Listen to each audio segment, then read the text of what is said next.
Yeah, so welcome everyone. We'll just maybe take a moment of silence before we begin with the reading today.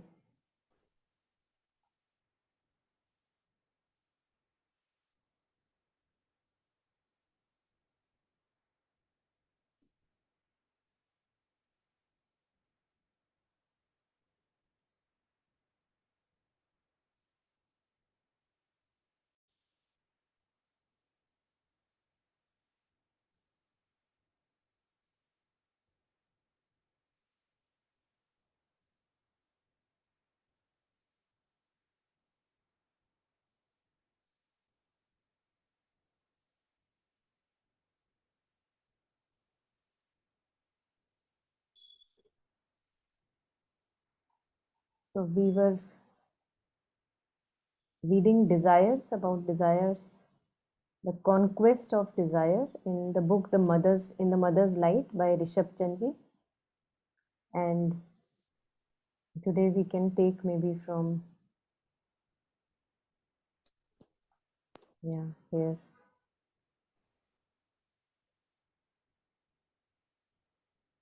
Yes, so if anyone would like to read,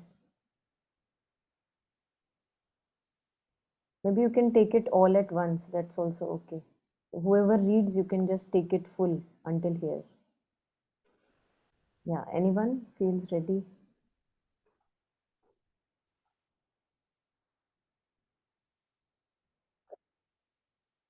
I'll read, Monica. I don't know this. Okay.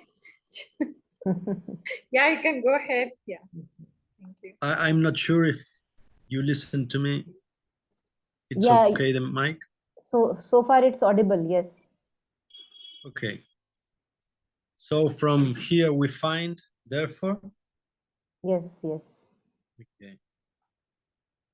We find, therefore, that whatever is spell on deluded minds under the spotlight of spiritual knowledge, desire stands proudly unmasked as the prolific parent of most of its life evils. The progressive rationalistic mind of today, if it is searchingly honest, will readily admit this truth, but it will ask in amazement, as Bossuet asked Madame Goujon, if the desires are renounced, how will the springs of life function? Will not life come to a dead stop? The astounded interrogation is not so naive as it may appear to a hidebound religious mind. It is perfectly legitimate and merits a straight and serious consideration. Life, as it is normally lived, is apparently geared to desire, and if the desires are relinquished, it may be reasonably contended. How can life get on? Is there not a desire or the drive of a purpose, as the purposivists in modern psychology maintain, behind every human action as its initiating and impelling force? Will not the stifling of desires mean the stifling of life itself and its motor forces? The Buddhist gospel or the Gitas may be a counsel of perfection, but how in this workaday world, in practical life, in this grim struggle for existence, can one renounce all desires and not sink into inertia and stagnation and eventual disintegration? Will it not spell a total defeat and frustration of life's purpose? The answer usually advanced by the spiritual man is that this very defeat of life's purpose is the crowning victory of the soul. You lose the kingdom of the earth in order to gain the kingdom of heaven. You cannot surely have the best of both worlds, serve two masters at the same time.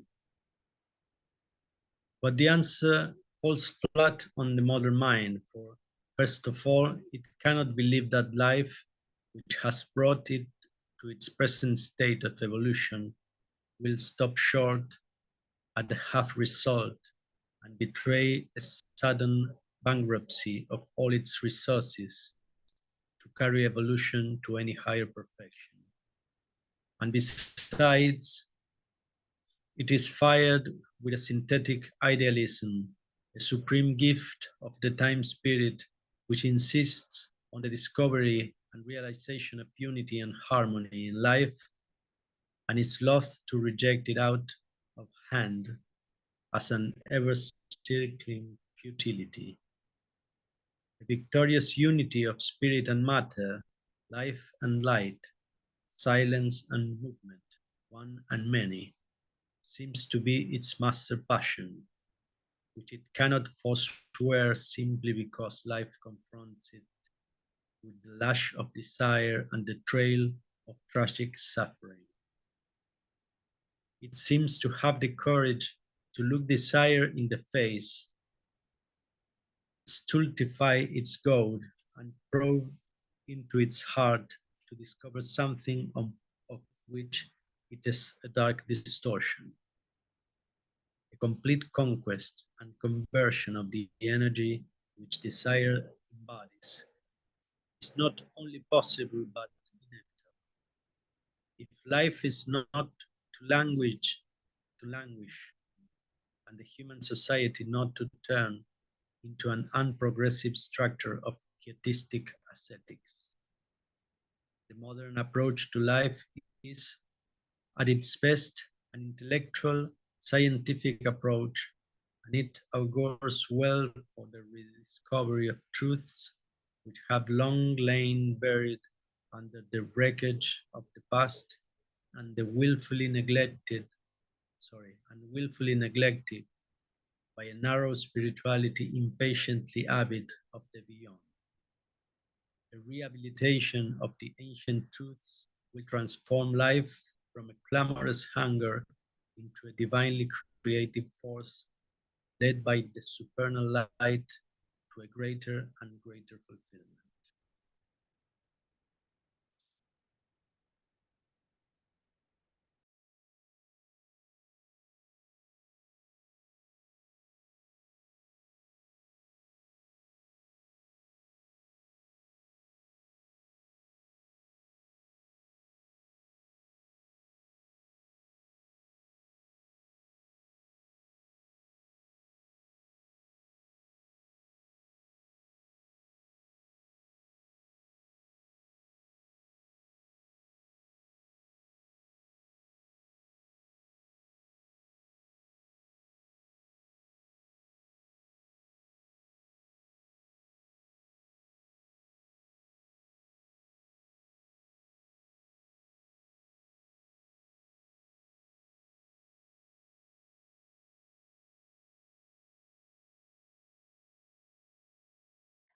Yeah, thank you. So, any thoughts, any reflections are welcome.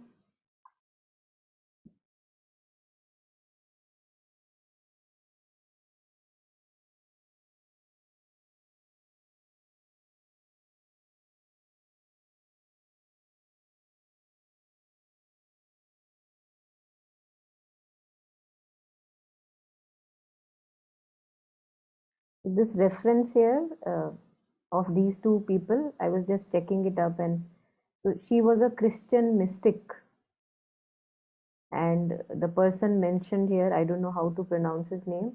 He was her critic, and he asked her this question: if the desires are renounced, how will the springs of life function? Which I think is a very common question that we ask, that how can life be if not for desire? Will not life come to a dead stop?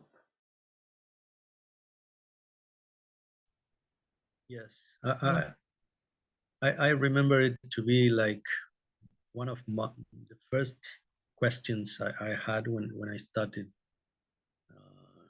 studying Buddhist teachings, and so, and it's a good question. I think it is still something that I have to discover. Like, what is it like? What is it that drives you to live when desire is absent?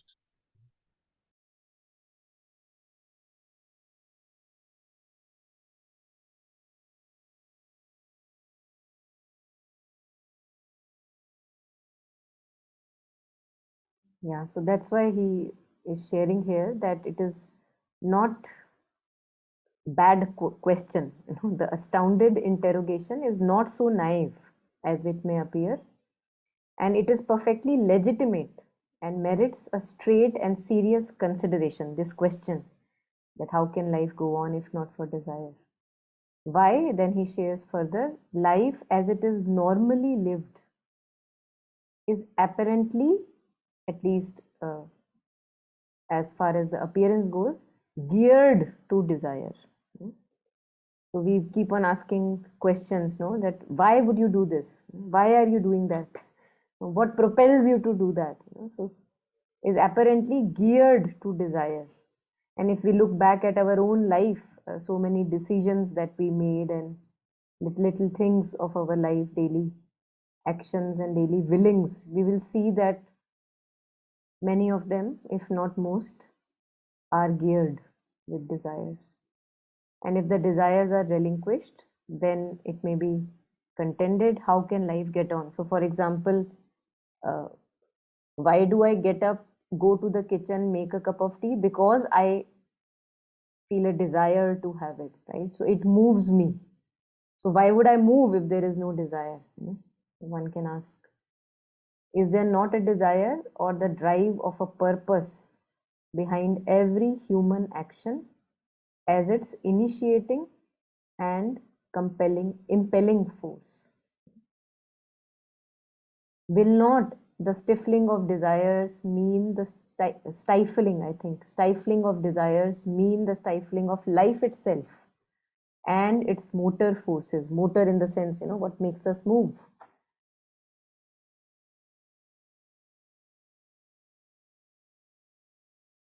Yeah, so they are saying that, okay, maybe they are saying it in the gospel, or Gita may say that, okay, live a life without desire.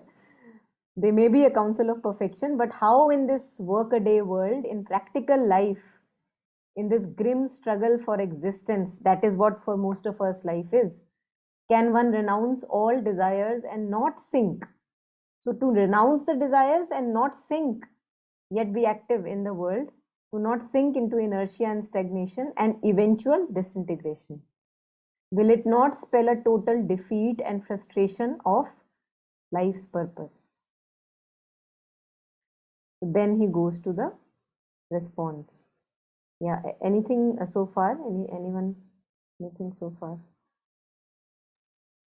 Sorry, I was remembering some other words that she said, like when when when our desires are not fulfilled, our vital revolts and depresses itself. And as it says here, it's like maybe for an ascetic path, an ascetic approach, it will be okay to just let your vitality dry, and but for this integral realization, the vital, a purified vital, it's also important. We need to have an intense aspiration, but at the same time, like purified from pettiness and ego.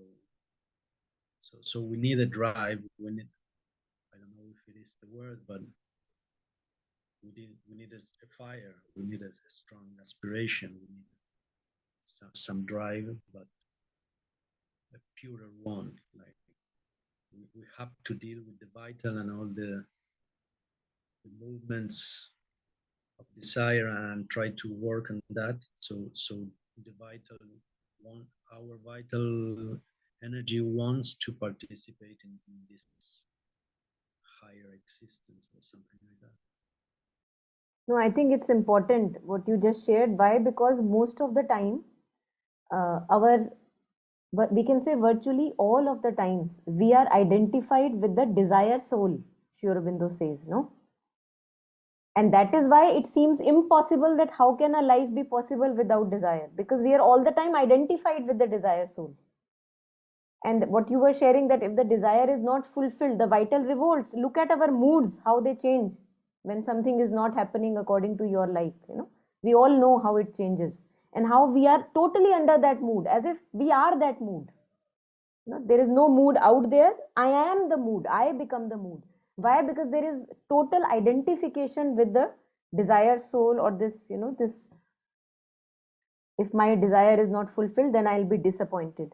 So that's why this question, the first paragraph, that the question is asked, that how is it possible? Because we are so overwhelmingly under the influence of moods all the time. No, mood अच्छा है तो पता नहीं क्या क्या कर लेंगे. If my mood is great today, I can really move a mountain. If the mood is bad, then I would not be able to move an inch. So this is how we are puppeted, and that's why this question is good to ask, because as you were sharing, that the vital is the source of all the enthusiasm. So how to purify it and how to put it at the right place. Yeah.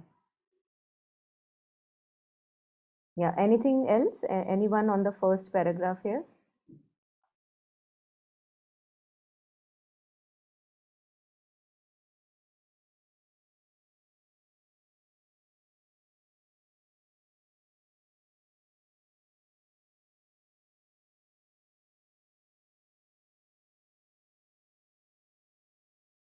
Okay, so we go further then, if not anything here. The answer usually advanced by the spiritual man is that this very defeat of life's purpose is the crowning victory of the soul. This is the beauty. So when you feel shattered in your life, and why do you feel shattered? Ask yourself. We feel shattered when our expectations are not met. How beautiful. That's why mystics have said, shatter, shatter, completely shatter yourself so that you can truly rise. So we have to go through this period of darkness, as they say, when things are not happening as we have expected and desired. So that everything is taken away from us, all my expectations and wants and wishes and willings, people in my life, so that the true soul can arise. That's the beauty. So that's the beauty of spirituality. The answer usually advanced by the spiritual man is that this very defeat of life's purpose is the crowning victory of the soul. That's the paradox. We see many lines in Savitri relating to this. You lose the kingdom of the earth in order to gain the kingdom of heaven. And that is why in somewhere, I don't know where it comes, maybe in the Gita only, that the self is not won by the weak. Why it comes? Because a weak can't tolerate this much of shattering that happens. So one needs strength. Nayam Atma Balhinen Labhyo. So the true self is not won by the weak. So you lose the kingdom of the earth in order to gain the kingdom of heaven. Now what we are wanting usually is, we want both. Both the hands should be full, and that never happens. That happens later. Once we have attained the kingdom of heaven, then earth is also ours. But not when I am not ready to leave the earth and I want the heaven also. That's not going to happen. So you cannot surely have the best of both worlds, serve two masters at the time. What are the two masters? One is the falsehood, the ego consciousness, and the other is the ultimate. Both is not happening. This is what Sri Aurobindo says in the little book, The Mother also. That if you are aspiring for the divine and parallelly you are entertaining your desires, don't think that the divine will come and grace will befall upon you. So you cannot surely have the best of both worlds, serve two masters at the same time. But this answer, this response, the answer falls flat on the modern mind. For first of all, it cannot believe that life, which has brought it to its present state of evolution, will stop short at a half result and betray a sudden bankruptcy of all its resources to carry evolution to any higher perfection. So it feels like, oh, am I cheated? So far, I have walked so far in the expectation that I will get something, and now you are saying I should renounce my desire. From where is this coming? Bankruptcy. So cheated, as if I am cheated. Betray a sudden bankruptcy of all its resources to carry evolution to a higher perfection. Now, this is very beautiful because, as Sri Aurobindo says, the desire is the helper and the desire is the bar. So imagine, I am carrying this. Of course, I have not read it somewhere. I just know that, oh, desire moves me. So I desire and I move, and I desire and I move. But now one has reached such a stage in evolution. Now desire is becoming a bar. So now I am being asked to renounce the desires. Now you will say, you are अजीब हो यार तुम. अभी तक कह रहे थे करो करो करो और अब कह रहे हो renounce कर दो. How do I do that? So we cannot reconcile that the very thing that so far the society said, everybody, my parents said desire, and not directly but indirectly, kuch to ho aapki life mein, and now you are saying just renounce. You will not be getting what you desire, but you will have to renounce the whole scheme of desire itself. So this is very interesting, and it comes in evolution as we become ready for it, so which is a good thing. Yes. And besides, it is tired or fired. I am tired, so I feel tired. It is. And besides, it is fired with a synthetic idealism, a supreme gift of the time spirit, which insists on the discovery and realization of unity and harmony in life, and is loth to reject it out of hand as an ever circling futility. A victorious unity of spirit and matter, life and light, silence and movement, one and many, seems to be its master passion, which it cannot forswear simply because life confronts it with the lash of desire and the trail of tragic suffering. So, talking about, I think, spirituality, if I'm not wrong, that it is fired with a synthetic idealism, which insists on the discovery and realization of unity and harmony in life. So it insists that, okay, if you have to find contentment, contentment should be found in life, beauty, harmony in life.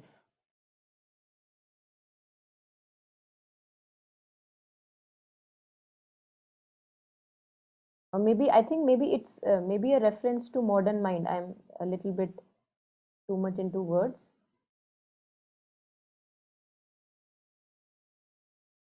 Yeah.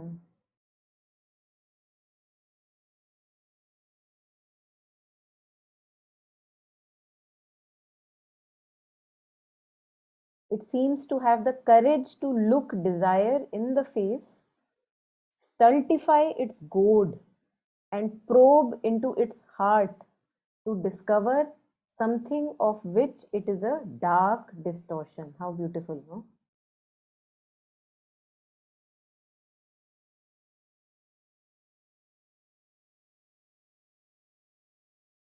So looking at the root of desire, and this is what Sri Aurobindo, through all his volumes of work, time by time, time again and again, he has indicated that in Isha Upanishad, for example, he shares that the root is avidya, the root is ignorance, and then ignorance begots desire and will, and because of that we have ahankara, and he goes on. So the root poison he also talks about, as we see in Buddhism, is avidya, which is ignorance. and because of which desire is a byproduct. You can't help but in ignorance live in desire. So it seems to have the courage to look desire in the face, stultify its goad. What do you mean by stultify? If someone can look it up and maybe share. So goad would be like this, how it pokes, no? Stultify, it says hamper, impede, obstruct. Okay, beautiful. Yeah. So you are, for the time being, you are not listening to its poke, the poke of desire, which is saying, fulfill me, fulfill me. So spiritual mind will have the courage to look into desire in its face and for some time obstruct its poke that fulfill me, rather than probe into its heart that what do you really want, you know? Like a child, you know, a child may be very tantrumy, very naughty and unchanneled, and he would do all kinds of things to make you really miserable and make himself also very miserable. But then if a true teacher of a true or a true caretaker, if he is around, you know, he can look into the deep heart of that child, you know, what is he really wanting. So if we all of us can look into our own selves and probe into the depths of our heart, you know, probe into the heart of the desire to discover something of which it is a dark distortion. It seems like how ugly you are, oh desire, right? But there is something else it wants to convey, which we have to read. So a complete conquest and conversion of the energy which desire embodies is not only possible but inevitable. It's our birthright to unmask the face, no? If life is not to languish and the human society not to turn into an unprogressive structure of quietistic ascetics. So as we were reading earlier, that there has to be enthusiasm in life, and it's not like just renouncing the desire for the sake of it, but why and what in place of desire, what should be in the place of desire. The modern approach to life is at its best an intellectual scientific approach, and it augurs well for the rediscovery of truths which have long lain buried under the wreckage of the past and willfully neglected by a narrow spirituality impatiently avid of the beyond. ये सब छोड़ो, you know, leave all these earthly things, go beyond, go beyond. So not there, you know, the modern approach does not agree with that. A rehabilitation of the ancient truths will transform life from a clamorous hunger, which is coming from desire, into a divinely creative force led by the supernal light to a greater and a greater fulfillment. So it's very, I think it's crux of our lives. Why? Because we are all hungry. We are all hungry. Thirsty and hungry and thirsty and hungry and thirsty and hungry. And if there is thirst and hunger, this inward thirst and hunger given to us, we can, you know, ponder over it. There must be some true fulfillment that is there for it. It's not just in vain that this hunger is given to us. This hunger is given to us because it's a sign that, oh, go ahead, not yet. You know, you see, you are not fulfilled here, so we will go ahead. Then we'll say we are not fulfilled here, then we will go ahead. Go ahead means inwardly within ourselves, you know, higher and higher in our consciousness. So this hunger, this infinite hunger, and in the name of desire that is given to us, is the one which usually takes us to the spiritual path. Because you feel that something is still missing, something is still missing, something is still missing, you know, and that propels us towards our true birthright.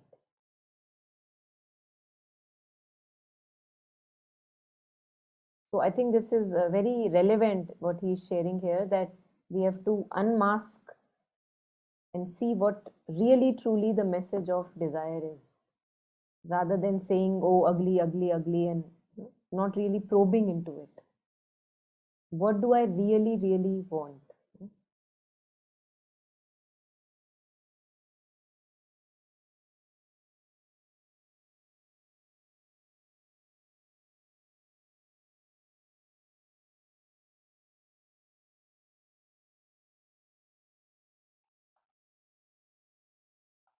Yeah, so anything here before the other stuff?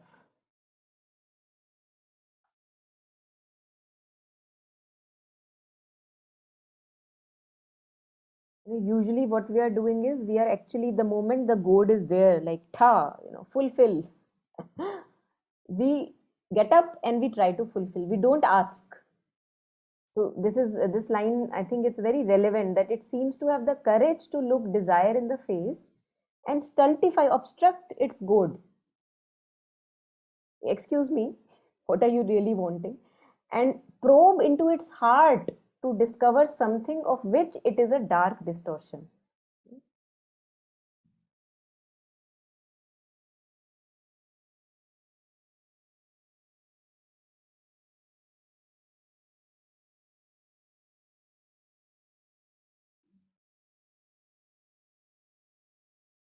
And it's very interesting to read again something of the Mother Sri Aurobindo for those of us interested. He, and also other works like Nolinida or some other people, other scholars, where they say that there is something called, we call in English, enthusiasm.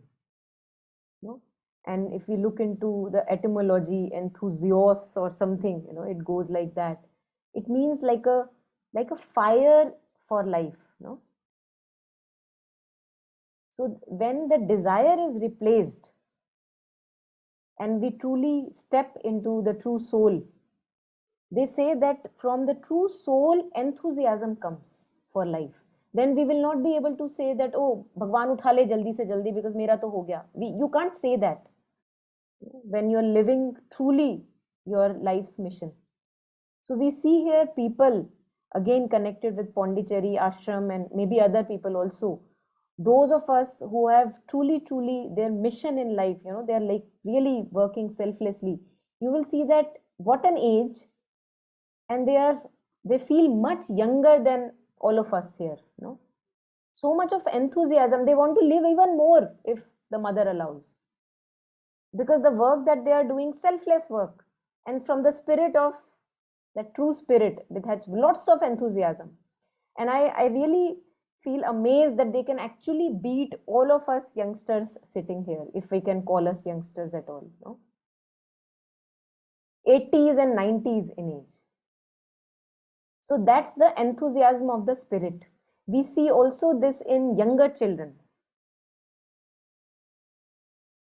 And then there is a phase where if the distortion in conditioning happens, then people become very dull, teenage, and many a times youngsters become very dull. I've seen they just want to watch TV and nothing else really. So the disconnect has happened, which again has to be revived. And all of us may have gone through these phases, where we are just eating, eliminating, sleeping, just basic, like living like an animal, nothing more. So all the enthusiasm goes away from life. And that is why we sink into depression many a time, because it's a deep disconnect from the soul. Depression. And the moment you are in touch with your soul consciousness, even a bit, you have the vigor back, you have the life back, you have cheerfulness back, you have lightness back.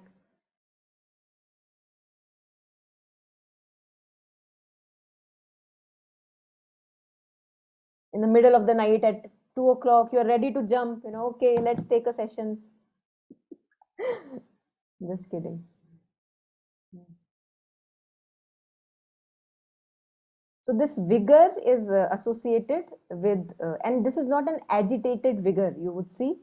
It's just a vigor, a vigor for life. That you are alive, you are not a stone.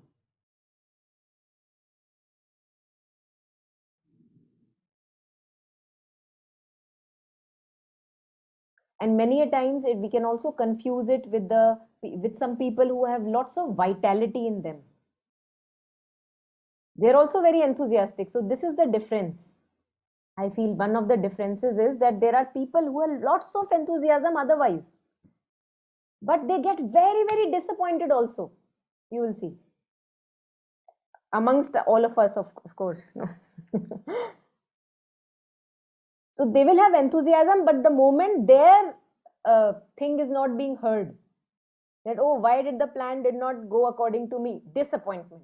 So this is the sign of the vitality in action, but it is mostly the vital self or the desiring self, that is in front. But when there is vigor, then there is also lightness, the true vigor of the soul. Then there is not this stickiness with the moods.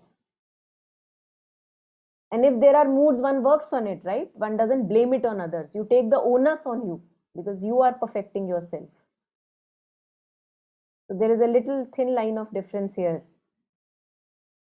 Because many a time we see people who have lots of, like, they would get up, do the gymming, and looks like lots of vitality and action. But it doesn't mean that the soul is in front. It's just that the vital self is in front. So not every time the vitality signifies only the soul consciousness in front. And this is, I'm just reiterating this from Mother's words.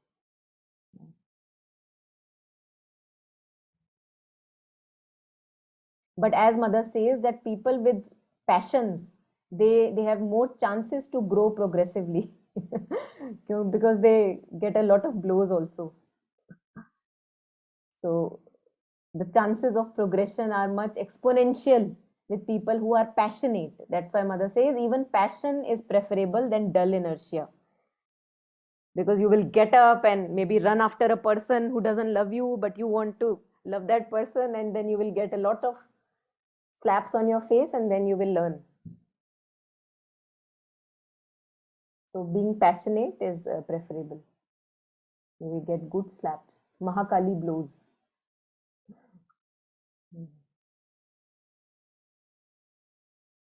So any further things here, anyone?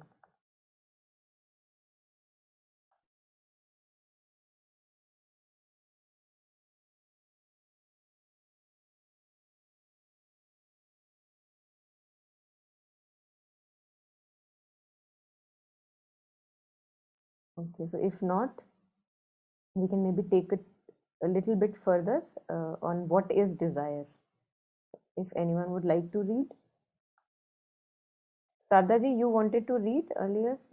So if you want, you can go ahead. Yeah, I'll read. So when inorganic, from that, no? What is desire? Yes. Yeah. When inorganic matter evolves out of the indeterminate flux of the primal energy of the inconscient, there begins in the dance of the released atoms a rhythmic swing characterized by the dual movement of attraction and repulsion. The atoms combine and separate, aggregate and disaggregate in response to an inscrutable force operating in them. That force is a blind hunger, immeasurable, unquenchable. It is an urge implanted in the center of every atom towards individual growth, development, expansion, and expression. It is a mysterious, irrepressible, what is this? Irrepressible urge which makes each atom draw towards itself only those atoms which can help its growth, and repel or draw away from those which are likely to be harmful or hampering. It is a marvelous atomic action making for the rhythm which regulates the stupendous movements of the material universe. In organic matter, this urge assumes a more distinct and definite form. Life, in its first manifestation, appears to be a heaving sea of hunger and richly deserves the vivid Upanishadic epithet, life is hunger, which is death. Individual life feeding on other lives in order to maintain and aggrandize itself, feeding and eventually being fed upon by the contending lives. This is the spectacle that presents itself to our view behind the apparent birth, and death of living matter.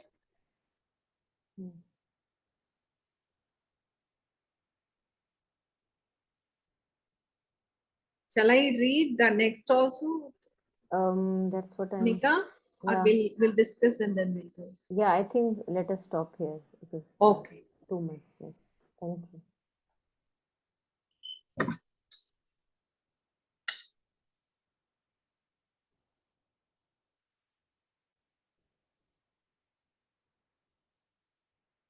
So you remember, in Savitri we have this on the first page itself, maybe. Then something moved in the inscrutable darkness, an insistent, urge. We did not, some dissatisfied, without an aim, something like that. So it starts with that initial to be, as he shares here, that the initial urge, because this now the matter which appears inconscient, the involution has happened, consciousness has gone submerged deeply in the matter. Now how will the matter fully realize its divinity again? So that something has to move. So now I think it's so beautiful that he starts with the initial urge, and now he says that why is desire a helper here? And this we can see in our lives also, that if or in order to have a temporary individuality called ego individuality, we'll actually flock with a group which we feel that, oh, this is a helpful group. That's what he's sharing, that it draws itself only towards itself those atoms which can help its growth, and repel or draw away from those which are likely to be harmful or hampering. And I may be a teenager, it doesn't matter, but I think that, oh, I have to be with these friends, my parents don't understand me anymore, so I reject, and grow closer to those friends which I think are helping me. So this is how individuality, this temporary individuality, in a grosser scale, this is a minuter scale what he's talking to us. And that is why there is a place for attraction and repulsion, we can see. Because the individuality has to develop in the center of every atom towards individual growth. So far we were a mass, and in evolution we will see, those of us who have even a little bit remembrance of biology that we studied, we'll see protoplasmic mass like algae, like a mass of collected atoms. There is no like total individuality there, just a jelly-like mass. Now from that some individuality has to develop, some form has to develop. So we will see that the initial forms are very jelly-like, but they are still a form, and then more peculiar and peculiar forms begin to happen.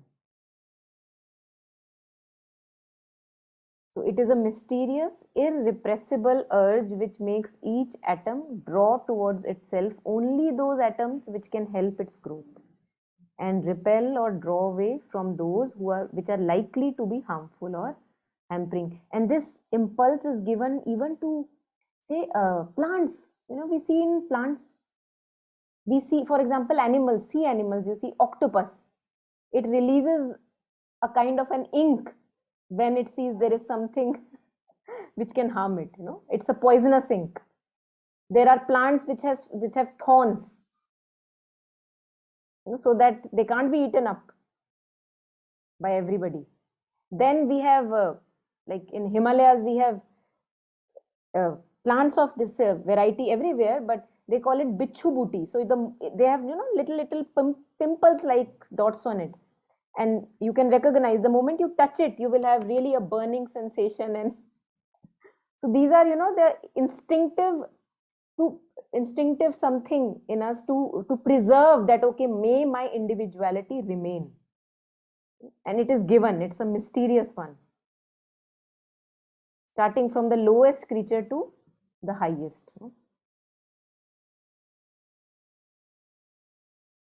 And how we want to protect. Now this, see, this is instinctive and this is coming. We are evolving, and this is coming in us to save ourselves, to save ourselves, to save ourselves, right? We were a stone, then a plant, then an animal. Now we are a human being. And still we are not able to question this urge. Now, is this required now to buy so many life insurances? And even if I buy, does it assure me anything? For what purpose do I keep saving, saving, saving, saving, rather than living a fuller life? So these are the instincts which now, at this point in evolution of human being, they need to be dropped off.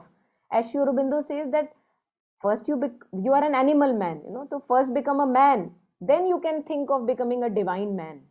The animal man can't jump directly to the divine man. So if I live on all the animal instincts of preservation, of reproduction, of feeding myself when I'm hungry, then how will we grow further for the things that are to be done? 24/7 we are occupied with these innate impulses only. We are done with the breakfast and the next thing is what is for the lunch. What is for the lunch done, next thing is okay, what is for the tea. And we see with the senior sadhaks, we have many examples that these things were not encouraged, this indulgence in food and having food for greed and taste and everything. And if we go to Pondicherry ashram, truly the dining hall food for the adults that is there is very simple, very, one can say, very basic food. You can't eat that food in greed. You will only eat as much you are hungry. You will say, okay, enough, mera ho gaya, aur nahi chahiye. It's like, it's very kind of a bland, simple kind of food, healthy but very simple, bland. I was amazed to see the first time I went there that is it this, this much? Am I missing some room? But that was it, and that was only for the sadhaks. Kids have another place, and mother said that kids can have more variety, but not the ones who are doing sincere sadhana. And we are totally occupied with all the varieties all around, and there's hardly any time for something truly, sincere. So food has, our occupation with food and clothing and house and safety, all this is all animal. Safety again is animal. How a deer is so vigilant, he knows that tiger or lion, he can be eaten up by anyone.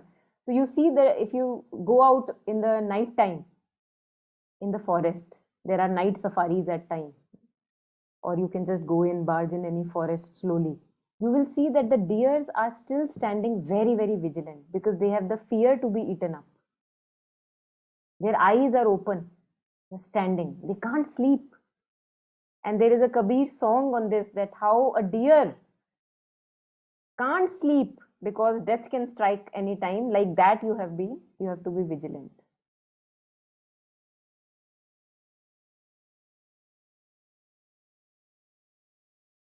So this instinct to be safe, secure, all this is, we may not realize, but it seems like it is our animal nature that is there.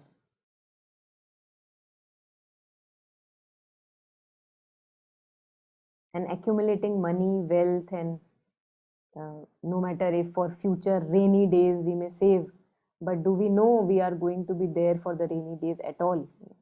How do we know? How are we sure? So why not have a full day today itself, richer in the inward sense?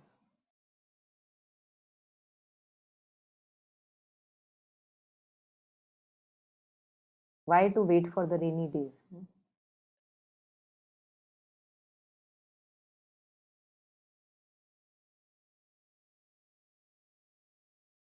Yeah, so this is good. It's good to read actually this. It is a marvelous automatic action making for the rhythm which regulates the stupendous movements of the material universe. In organic matter, this urge assumes a more distinct and definite form. Organic would be a little bit more alive, like plants, and life in its first manifestation appears to be having sea of hunger and richly deserves the vivid Upanishadic epithet, life is hunger, which is death. Individual life feeding on other lives in order to maintain and aggrandize itself. This we see even from the earlier plant forms, animal forms. You know, how you want to eat to aggrandize, to sustain yourself. We have even in plants already there are carnivorous plants which begin to eat. They eat. You can't really call them animal, but they are plant and yet they eat. Not just soil and sun, but something more. Feeding and eventually being fed upon by the contending lives, what we call as food chain. This is the spectacle that presents itself to our view behind the apparent birth and death of living matter. So it's very, very beautiful, and I suggest that we stop here. We stay with this and let rest we will take next time. Yeah, so if anything is here, we can take.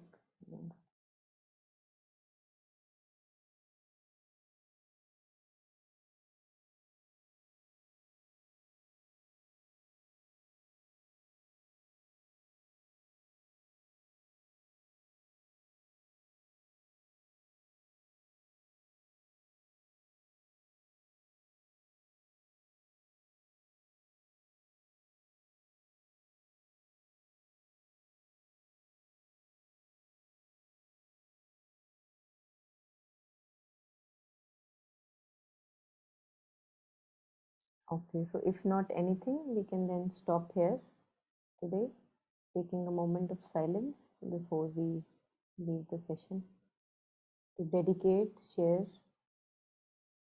the merit.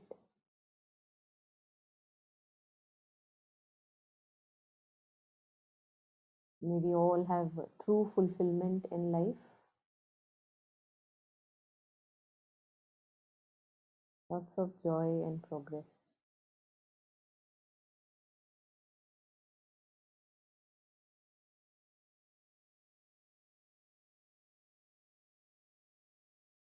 Thank you.